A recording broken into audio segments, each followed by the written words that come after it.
Welcome to the NEC Birmingham. We're at the Classic Motor Show and we are enthusiasts of British motor vehicles.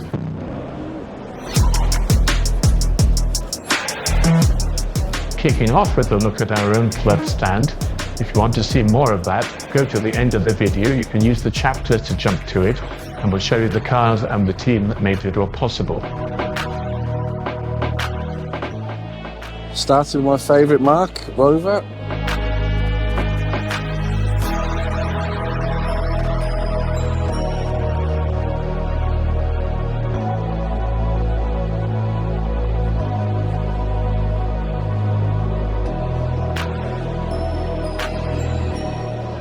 And you have to love the Rover P5B, especially the Coupe. But am I the only person who is always reminded of Margaret Thatcher when I see one? Oh look, not just an SD1, but a Vitesse. Wow.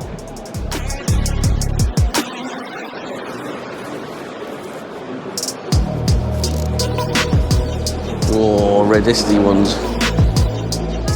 Sorry to interrupt the video, and if you're enjoying it, we need your help. All we're asking is for you to take just a second to hit the subscribe button, and also do the same with the like button. Thank you, we do appreciate your support. Now, back to the video.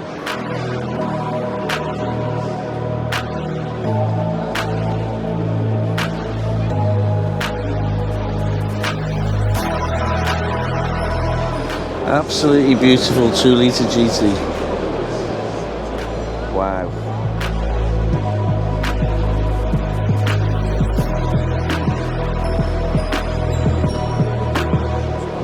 Z-Tech powered Mark 1.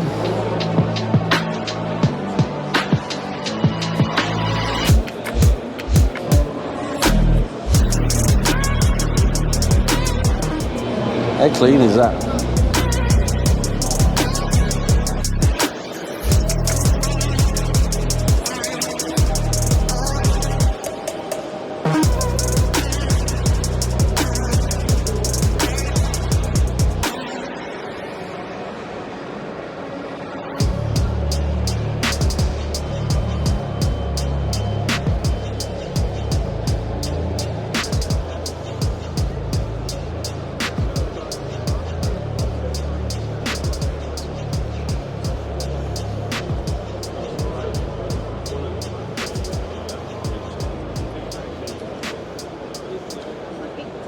This one was a simple stand, but just look at what they're displaying. 2 Victors and 2 Ventoras, all of them absolutely beautiful.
If you want to see a great collection of great British cars, do go to the Great British Car Journey.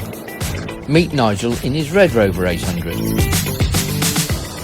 The Bristol Owners and Drivers Association displayed a 1954 Bristol 2-litre, a 1953 Coupe Bristol T23 Mark II, and a Frazer-Nash Targa Florino, one of the first 10 of 15 built. All these cars were fitted with Bristol's 1971cc engine.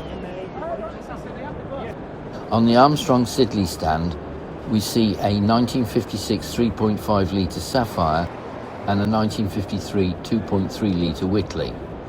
On our group tour of Warwickshire in September 2023, we stopped at Kenilworth Castle, former home of Sir John Siddeley, who gave his name to these cars. The 289 register covers all AC Aces and Cobras, originals and replicas. The cars on the 289 register stand were all Hawk 289s. The first two cars are AC Cobra replicas, the white one powered by a 3.5 litre engine, whilst the green one is powered by a 3.9 litre engine. The third car is an AC Ace replica with a 2.3 litre engine. Generally built from kits, these cars are so well constructed that you would not be able to distinguish them from the real thing, unless of course you were an AC expert.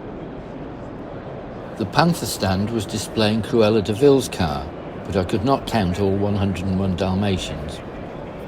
Those doors look familiar. I wonder where they came from. The Riley RM Club had two Riley RMs on display, together with a delightful Pathfinder dressed ready to take the bride to her wedding.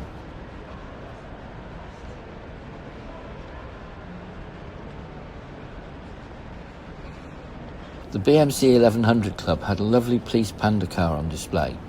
Found derelict, covered inside and out with graffiti, and with much of its glass missing, it has been restored, retaining as many original components as possible, including the zip in the new headlining to give access to the beacon electrics. There was also an Austin 1300 GT, the predecessor to the modern hot hatches. The Austin A30 and A35 Owners Club were displaying a racing Austin A30 and a very rare Austin A35 pickup in Austin Motor Company service colours. These little Austins are much used in entry-level motor racing. The Allegro Club stand was displaying three cars, an estate and two saloons, the saloons belonging to the Reverend Colin Cork, formerly the Vicar of Longbridge. The first is his immaculate Harvest Gold base model. There is also a lovely Allegro estate in between this pair, and I feel that the Allegro estate had the nicest looking back end of the range.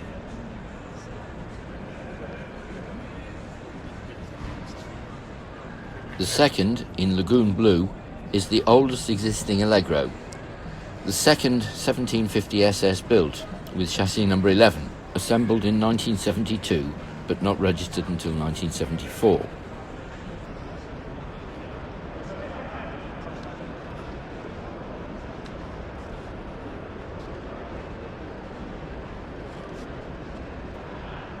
On the Vanden Plas stand, the replacement for the 1500 was based on the 1980s Rover 216 with a similar leather and walnut burr trim. Also displayed in the background, we can see a black Rover 75, one of the last cars to leave the Longbridge production lines bearing the Vanden Plas badges. We have a Princess 1500 with its leather trim and planks of luxury wood surround. On the front is its distinctive Vanden Plas grille. It never bore the Allegro name, but it is obvious where its roots were.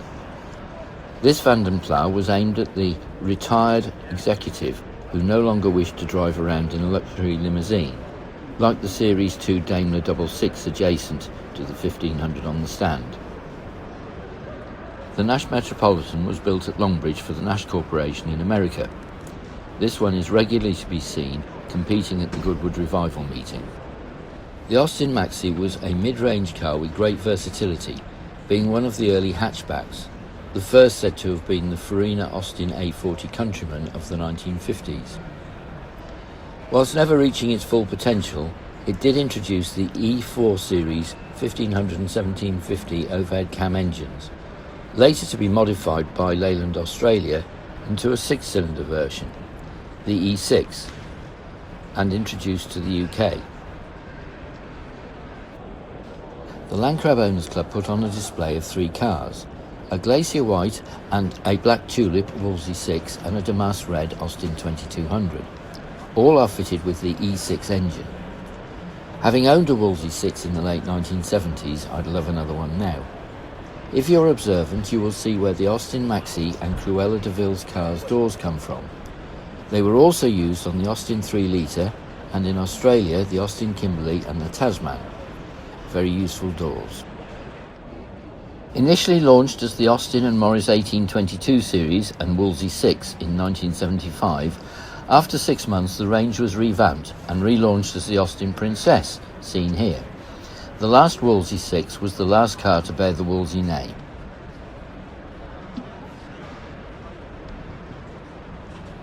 This lovely 1936 Austin 20 Mayfair has a sad tale behind it. Its predecessor was displayed at the 2018 Classic Car Show, alongside my 1938 Austin 12, Herbert. And on the journey home, the trailer it was on turned over. Whilst distraught at the damage to the car, the owner was able to buy this superior version to replace it with the insurance money.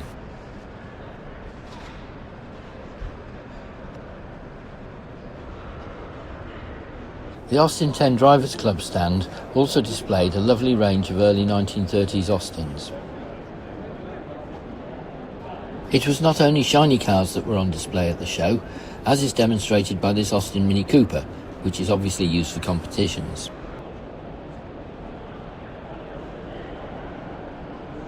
The Marina Owners Club displayed an immaculate estate alongside the final version, an Ital. Marinas were manufactured at Cowley, as were the initial Itals, but production was moved to the Longbridge factory, whilst facilities for the replacement cars, the Austin Maestro and Montego, were installed at Cowley. It is said the quality of the cars went up when transferred to Longbridge.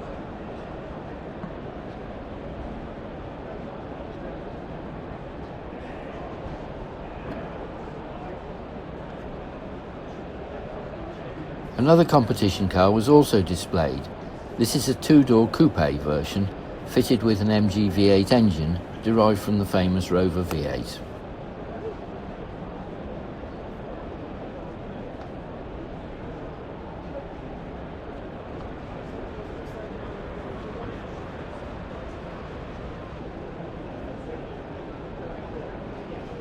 It is lovely to see the 1963 Morris Minor 1000 dressed to support the Marie Curie cancer charity, whilst alongside it is a low-light Morris Minor, probably from the first 12 months of production.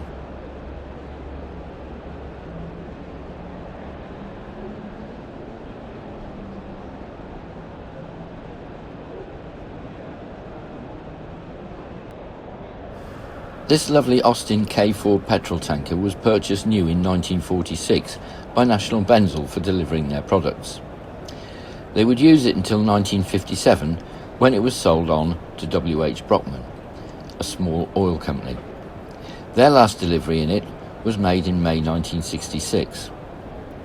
It was rescued in 1991 from a Sheerness scrapyard, and its 10-year restoration was completed in 2002.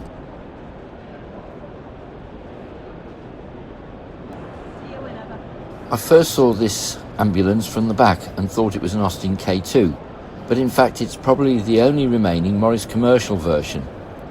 It is owned by the mature lady in uniform, who regularly drives it. However, to get it to the NEC she purchased a recovery lorry and drove it there herself.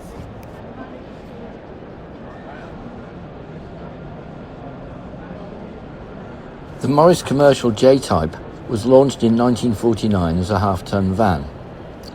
On the merger of Austin with Morris in 1952, the vans were then badged as Austin and Morris, allowing Austin dealers to fill a gap in their range. Interestingly, the post office vans were fitted with rubber front wings, as were their Morris Minor vans, to reduce the cost of repairs.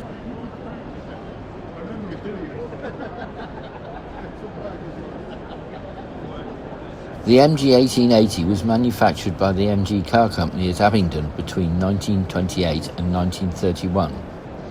It was the first model that MG had designed from the ground up and introduced the MG grille, which was stylised through to the early parts of this century.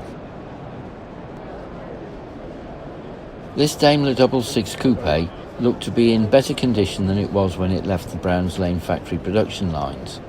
The interior looks sumptuous, very comfortable.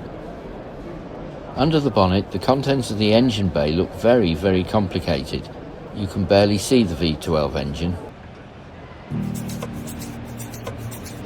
sporting bears were taking people for rides throughout the show in their mainly exotic machinery, including one of our members in his V12 E-Type Jaguar. Over the course of the show, they raised a magnificent £37,145 for charity. Since you're still here, we can only assume you've been enjoying the video, which is great. Please show your appreciation by subscribing, click on the like button, and why not leave us a comment? We do always respond, and it really helps us out. Thanks very much.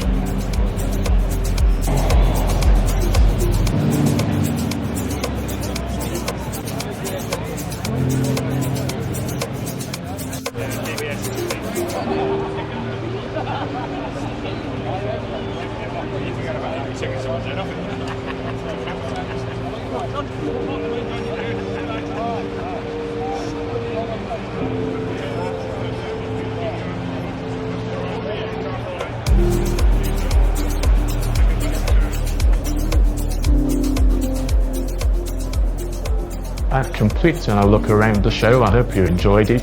The remainder of the video focuses on our own club stand and the chaps and chapesses who worked so hard to create a really successful weekend. Well done, guys and girls. The first car we see is a white Frazer-Nash BMW built in 1936, kindly lent to us for the show and brought along by Paul from H&H Auctions. Thanks, Paul. Beside the Frazer-Nash, this green and black beauty is an Austin 12.4 new Ascot, 1937, I believe, owned by Pat and Anthony Osborne.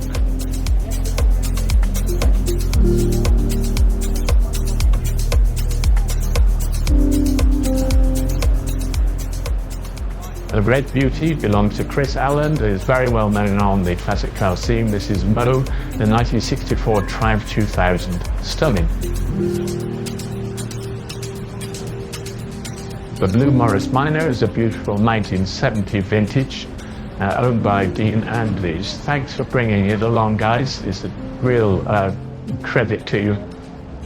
And while we're doing some acknowledgements, just to thank you and appreciation to Gar, who did all the planning, all the admin, and organised everything for this stand to come together, even though he didn't have a car to display himself. Well done, Gar, and thanks for everything.